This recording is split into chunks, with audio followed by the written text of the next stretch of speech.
Chapter 13. The Delights of Anticipation. "It's time Anne was in to do her sewing," said Marilla, glancing at the clock and then out into the yellow August afternoon where everything drowsed in the heat. "She stayed playing with Diana more than half an hour more than I gave her leave to, and now she's perched out there on the woodpile talking to Matthew 19 to the dozen when she knows perfectly well that she ought to be at her work. And of course he's listening to her like a perfect ninny. I never saw such an infatuated man. The more she talks and the odder the things she says, the more he's delighted, evidently. Anne Shirley, you come right in here this minute. Do you hear me?" A series of staccato taps on the west window brought Anne flying in from the yard, eyes shining, cheeks faintly flushed with pink, unbraided hair streaming behind her in a torrent of brightness.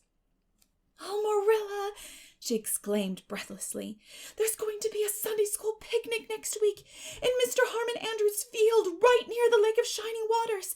And Mrs. Superintendent Bell and Mrs. Rachel Lynde are going to make ice cream. Think of it, Marilla! Ice cream! And oh, Marilla, can I go to it?" "Just look at the clock, if you please, Anne. What time did I tell you to come in?" 2:00. "But isn't it splendid about the picnic, Marilla? Please, can I go? Oh, I've never been to a picnic. I've dreamed of picnics, but I've never—" "Yes, I told you to come at 2:00. And it's 2:45. I'd like to know why you didn't obey me, Anne." "Why, I meant to, Marilla, as much as could be. But you have no idea how fascinating Idlewild is. And then, of course, I had to tell Matthew about the picnic. Matthew is such a sympathetic listener. Please, can I go?" "You'll have to learn to resist the fascination of idle whatever you call it. When I tell you to come in at a certain time, I mean that time, and not half an hour later. And you needn't stop to discourse with sympathetic listeners on your way either. As for the picnic, of course you can go. You're a Sunday school scholar, and it's not likely I'd refuse to let you go when all the other little girls are going." But, faltered Anne. "Diana says that everybody must take a basket of things to eat. I can't cook, as you know, Marilla, and I don't mind going to a picnic without puffed sleeves so much, but I'd feel terribly humiliated if I had to go without a basket. It's been preying on my mind ever since Diana told me." "Well, it needn't prey any longer. I'll bake you a basket." "Oh, you dear good Marilla! Oh, you are so kind to me! Oh, I am so much obliged to you!" Getting through with her ohs, Anne cast herself into Marilla's arms and rapturously kissed her sallow cheek. It was the first time in her whole life that childish lips had voluntarily touched Marilla's face. Again, that sudden sensation of startling sweetness thrilled her. She was secretly vastly pleased at Anne's impulsive caress, which was probably the reason why she said brusquely, There, never mind your kissing nonsense. I'd sooner see you doing strictly as you're told. As for cooking, I mean to begin giving you lessons in that some of these days. But you're so feather-brained, Anne. I've been waiting to see if you'd sober down a little and learn to be steady before I begin. You've got to keep your wits about you in cooking, and not stop in the middle of things to let your thoughts roll over all creation. Now, get out your patchwork and have your square done before tea time." "I do not like patchwork," said Anne dolefully, hunting out her work basket and sitting down before a little heap of red and white diamonds with a sigh. "I think some kinds of sewing would be nice, but there's no scope for imagination in patchwork. It's just one little seam after another, and you never seem to be getting anywhere. But of course I'd rather be Anne of Green Gables sewing patchwork than Anne of any other place with nothing to do but play. I wish time went as quick sewing patches as it does when I'm playing with Diana, though. Oh, we do have such elegant times, Marilla. I have to furnish most of the imagination, but I'm well able to do that. Diana's simply perfect in every other way. You know that little piece of land across the brook that runs up between our farm and Mr. Barry's? It belongs to Mr. William Bell, and right in the center there's a little ring of white birch trees. The most romantic spot, Marilla. Diana and I have our playhouse there. We call it Idlewild. Isn't that a poetical name? I assure you it took me some time to think it out. I stayed awake nearly a whole night before I invented it. Then, just as I was dropping off to sleep, it came, like an inspiration. Diana was enraptured when she heard it. We have got our house fixed up elegantly. You must come and see it, Marilla, won't you? We have great big stones all covered with moss for seats, and boards from tree to tree for shelves, and we have all our dishes on them. Of course they're all broken, but it's the easiest thing in the world to imagine that they are whole. There's a piece of a plate with a spray of red and yellow ivy on it that is especially beautiful.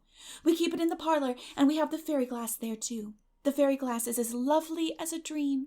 Diana found it out in the woods behind their chicken house. It's all full of rainbows, just little young rainbows that haven't grown big yet. And Diana's mother told her it was broken off a hanging lamp they once had. But it's nicer to imagine the fairies lost it one night when they had a ball. So we call it the fairy glass. Matthew is going to make us a table. Oh, we have named that little round pool over in Mr. Barry's field Willowmere. I got that name out of the book Diana lent me. That was a thrilling book, Marilla. The heroine had 5 lovers. I'd be satisfied with one, wouldn't you? She was very handsome, and she went through great tribulations. She could faint as easy as anything. I'd love to be able to faint, wouldn't you, Marilla? It's so romantic. But I'm really very healthy for all I'm so thin. I believe I'm getting fatter, though. Don't you think I am? I look at my elbows every morning when I get up to see if any dimples are coming. Diana is having a new dress made with elbow sleeves. She is going to wear it to the picnic. Oh, I do hope it will be fine next Wednesday. I don't feel that I could endure the disappointment if anything happened to prevent me from getting to the picnic. I suppose I'd live through it, but I'm certain it would be a lifelong sorrow. It wouldn't matter if I got to 100 picnics in after years. They wouldn't make up for missing this one. They're going to have boats on the Lake of Shining Waters and ice cream, as I told you. I have never tasted ice cream. Diana tried to explain what it was like, but I guess ice cream is one of those things that are beyond imagination. Anne, you have talked even on for 10 minutes by the clock, said Marilla. Now, just for curiosity's sake, see if you can hold your tongue for the same length of time. Anne held her tongue as desired, but for the rest of the week she talked picnic and thought picnic and dreamed picnic. On Saturday it rained, and she worked herself up into such a frantic state lest it should keep on raining until and over Wednesday that Marilla made her sew an extra patchwork square by way of steadying her nerves. On Sunday, Anne confided to Marilla on the way home from church that she grew actually cold all over with excitement when the minister announced the picnic from the pulpit. Such a thrill as went up and down my back, Marilla. I don't think I'd ever really believed until then that there was honestly going to be a picnic. I couldn't help fearing I'd only imagined it, but when a minister says a thing in the pulpit, you just have to believe it. You set your heart too much on things, Anne, said Marilla with a sigh. Well, I'm afraid there'll be a great many disappointments in store for you through life. Oh, Marilla, looking forward to things is half the pleasure of them, exclaimed Anne. You mayn't get the things themselves, but nothing can prevent you from having the fun of looking forward to them. Mrs. Lynde says, blessed are they who expect nothing, for they shall not be disappointed, but I think it would be worse to expect nothing than to be disappointed. Marilla wore her amethyst brooch to church that day as usual. Marilla always wore her amethyst brooch to church. She would have thought it rather sacrilegious to leave it off, as bad as forgetting her Bible or her collection dime. That amethyst brooch was Marilla's most treasured possession. A seafaring uncle had given it to her mother, who in turn had bequeathed it to Marilla. It was an old-fashioned oval containing a braid of her mother's hair, surrounded by a border of very fine amethysts.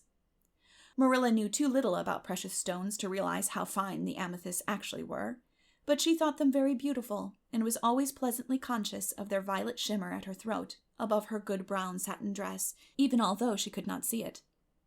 Anne had been smitten with delighted admiration when she first saw that brooch. Oh, Marilla, it's a perfectly elegant brooch. I don't know how you can pay attention to the sermon or the prayers when you have it on. I couldn't, I know. I think amethysts are just sweet. They are what I used to think diamonds were like, long ago before I had ever seen a diamond. I read about them and I tried to imagine what they would be like. I thought they would be lovely, glimmering purple stones. When I saw a real diamond in a lady's ring one day, I was so disappointed I cried. Of course it was very lovely, but it wasn't my idea of a diamond. Will you let me hold the brooch for 1 minute, Marilla? Do you think amethysts can be the souls of good violets?